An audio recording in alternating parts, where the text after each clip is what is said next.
IndiHome, dekatkan pengalaman. Dari Telkomsel. Bencana banjir dan tanah longsor yang menerjang sejumlah kabupaten dan kota di Sumatera Utara, Aceh, dan Sumatera Barat menimbulkan korban besar. Sedikitnya 969 orang meninggal dan ratusan masih hilang. Imbas dari banjir bandang Sumatera, ribuan warga kini terpaksa mengungsi dan bertahan hidup dalam kondisi serba terbatas. Pemerintah pun bergerak cepat dan menyalurkan distribusi bantuan ke seluruh wilayah terdampak banjir dan longsor, termasuk daerah yang terisolir. Sementara itu terkait bantuan korban bencana, Presiden Prabowo Subianto mengeluarkan peringatan keras di tengah bencana yang melanda wilayah Sumatera. Dalam rapat terbatas di Banda Aceh, Presiden Prabowo Subianto mengancam siapapun yang berani mencari untung dari bencana, khususnya dari bantuan bencana Sumatera, akan ditindak.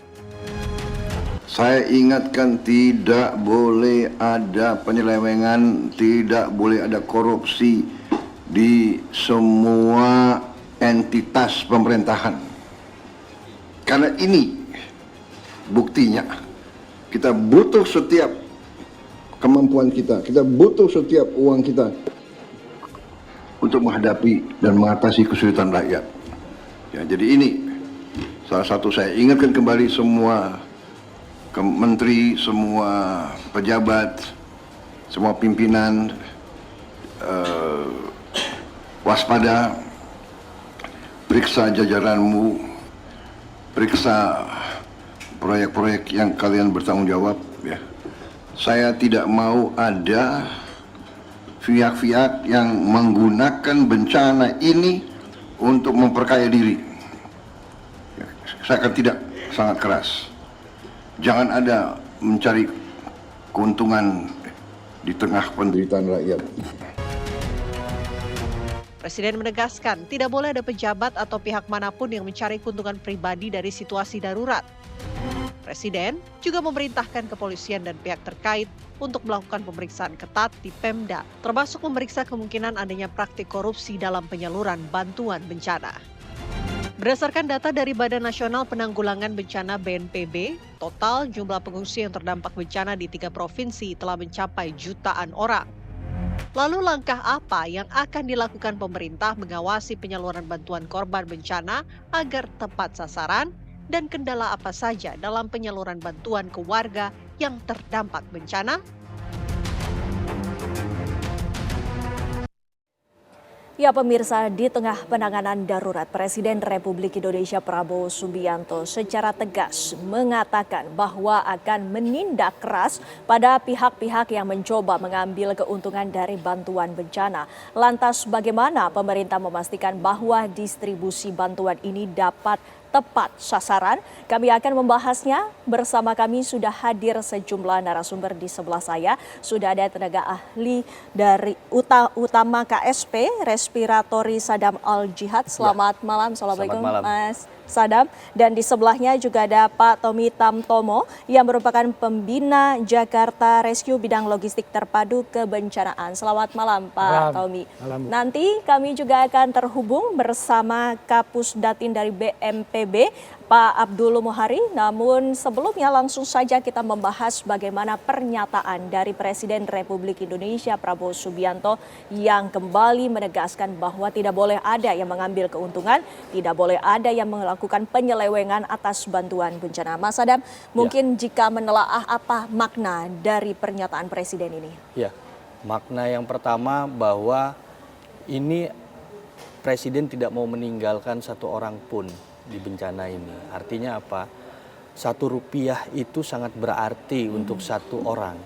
Rp1 itu sangat berarti untuk korban yang terdampak bencana. Jadi jangan main-main dengan angka yang kemudian, yang apalagi kemarin ya, kemarin R3P ataupun rencana rehabilitasi rekonstruksi pasca bencana dari BNPB itu nilainya 51,82 triliun.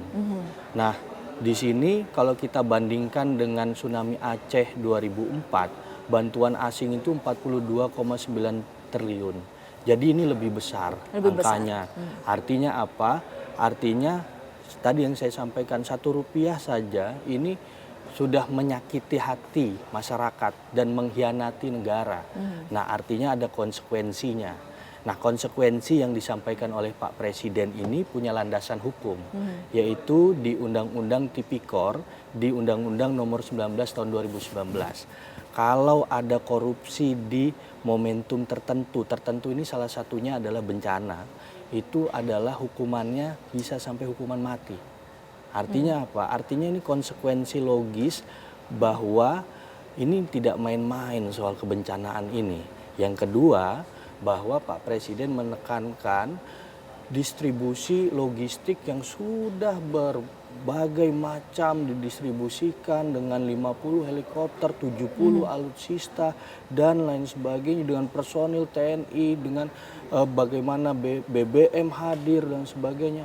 Ini jangan sampai kemudian dimanfaatkan oleh orang-orang yang tidak bertanggung jawab. Bayangkan Mbak, di situ juga Bulog sudah ada 125.000 ton yang sudah ada di gudang-gudang dan lain sebagainya. Artinya apa? Artinya bukan hanya dari segi rupiah, tapi juga dari segi bantuan logistik dan lain sebagainya. Ini nggak bisa main-main. Apalagi di Kemendagri juga mengusulkan ada dong bantuan 2 miliar awalnya dari pemerintah. Ternyata digandakan sama Pak Presiden 4 miliar untuk kabupaten kota dan 20 miliar untuk provinsi. Begitu juga pembangunan rumah 60 juta per rumah dan sebagainya. Artinya warga, ya? Ini fokus untuk masyarakat, pemulihan rekonstruksi dan sebagainya. Ini dengan anggaran yang luar biasa besar, ini harus diawasi. Artinya ada di pengawasan secara melekat atau waskat di dalam pemerintahan, pengawasan dari KPK, kemudian pengawasan dari kejaksaan dan lain sebagainya. Pengawasan tersebut. Pengawasan yang masif. Gitu. Nah, Pak Tommy, apakah memang dalam penyaluran bantuan ataupun dalam penggalangan bantuan tersebut ada celah yang kemudian dimanfaatkan oleh orang-orang yang tidak bertanggung jawab, khususnya di daerah bencana, Pak Tommy? Bisa. Jadi sebetulnya ketika kita buat plan buat plan distribusi dari barang-barang yang harus diberikan ke sana itu, harus ada namanya pengawasan melekat.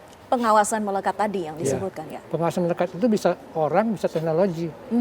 Zaman sekarang kan zaman AI, zaman industri keempat ya. Banyak sensor-sensor yang bisa dipasang di situ. Banyak. Apalagi kita bicara last mile deliveries.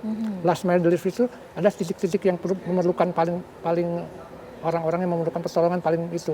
Jadi kalau umpamanya Hercules bawa dari airport ke airport. Begitu sampai airport kan dibawa ke depo-depo. Dari depo-depo ke titik-titik bencana yang terdalam itu masalah sekarang kan. Maksud saya bukan masalah sekarang, tetapi itu memerlukan pengawasan melekat yang dalam arti kata dengan secara teknologi. Kalau tidak pakai teknologi, manusia tidak akan mampu untuk sebesar ini. Apalagi bertonton apapun barangnya.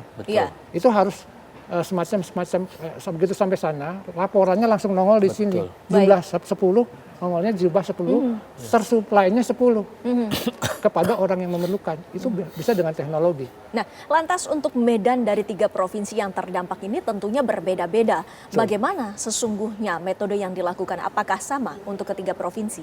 Berbeda. Jadi kalau kita bicara teknologi, kan ada satelit.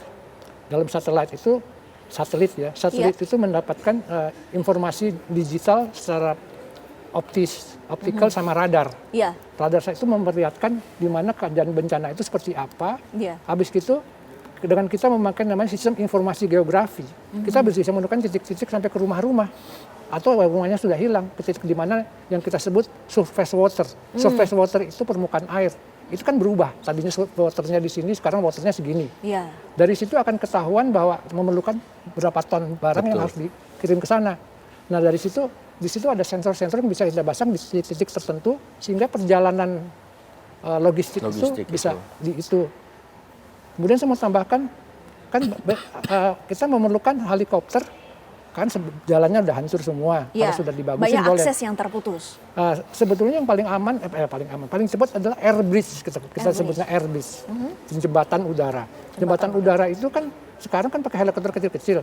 Ya terima kasih kepada TNI, Polri dan semuanya yang melakukannya, dan kami kedudukan kita atas bencana ini. Tetapi kita bisa memakai umpamanya kemarin saya buat artikel di media, kita memerlukan helikopter yang namanya disebut Mi-26. Ya. Mi-26 itu buatan Rusia.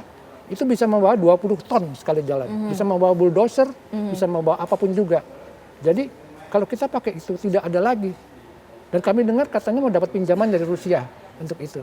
Kemarin ada di TV kan. Ya, hari ini sudah di Rusia. Mi-26, tapi habis itu ada namanya Sikorsky Air Crane. Jadi crane udara itu juga bisa 10 ton. Sama Chinook juga yang 2 baling-baling itu juga bisa 10-15 ton. Artinya lewat udara memang merupakan salah satu yang optimal untuk bantuan ini. Optimal sekali karena jalan darat sudah hancur. Ya, tidak ada pilihan. Memang Zeni Angkatan Darat melakukan nama Barley Bridge, tapi kan terbatas ya. Kalau mau speed, yang mana speed kecepatan tinggi, ya udara nggak ada lain. Nah, kemarin alhamdulillah Pak Prabowo sudah menyetujui mungkin ya, juga pakai Mi-226. Kalau bisa 3. Satu di Sumbar, satu di Tapanuli, satu di Aceh. Aceh, iya. Dari pemerintah sendiri pun juga terus mengebut untuk perbaikan dan juga pemulihan infrastruktur. Ini salah satu upaya untuk penyaluran bantuan tersebut, Mas Adam. Betul. Bahkan kan ketika rapat pun itu di lokasi bencana. Artinya apa? Artinya ini force majeure. Pemerintah walaupun secara aturan kemudian komandonya tetap ada di provinsi, tapi pemerintah tidak diam.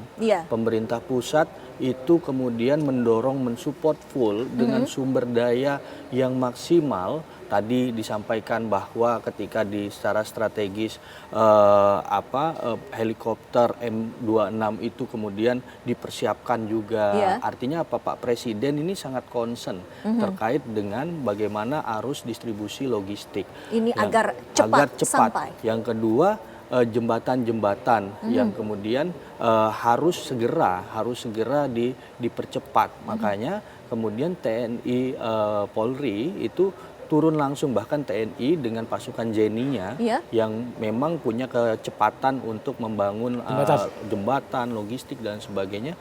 Ini turun langsung, bahkan perintah Pak Presiden jelas bahwa TNI Polri harus ada di tempat-tempat isolasi.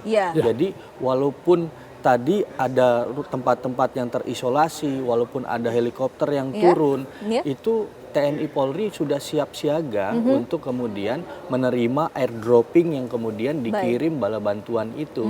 Jadi artinya apa? Artinya walaupun airdropping itu terkesan, wah ini dalam sudut pandang sisi lain ini dilempar dan sebagainya, bukan di situ sebetulnya intinya. Tapi di situ setelah turun TNI Polri mengumpulkan kembali, baru kemudian masyarakat disalurkan agar merata tersebut.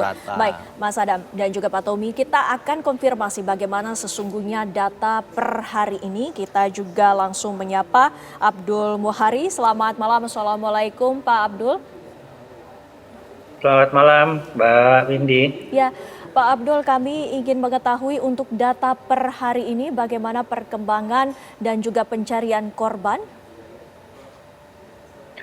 Ya, per hari ini rekapitulasi data yang sudah kita verifikasi dan validasi untuk korban meninggal ini secara total di 3 provinsi itu bertambah 5 jasad yang diketemukan, sehingga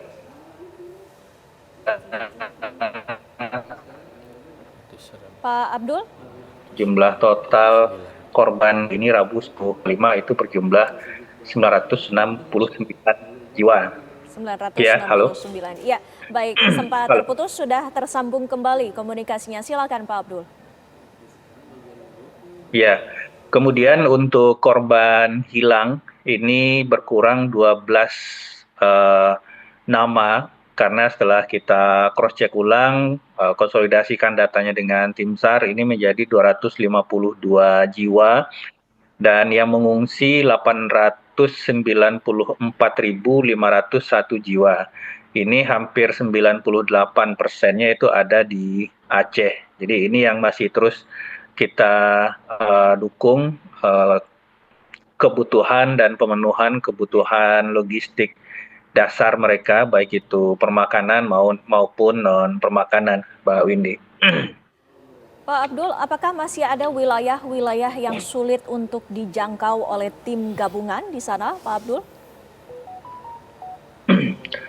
Kalau untuk daerah-daerah di 3 provinsi, untuk batas administrasi kecamatan, saya pastikan sudah tidak ada kecamatan yang belum tembus bantuan dari pemerintah, baik itu jalur darat, jalur laut, maupun jalur udara. Nah, akan tetapi memang di setiap kabupaten kota ini ada scatter titik-titik pengungsi yang jumlahnya tidak sedikit.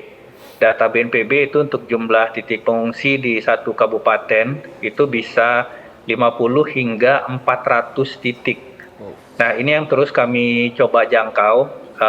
Kami mendapatkan informasi koordinat titik-titik pengungsian setiap hari dari personil Koramil, Kodim, Polsek, Polres, dan aparat desa. Ini yang menjadi prioritas sorti bantuan udara pada hari berikutnya.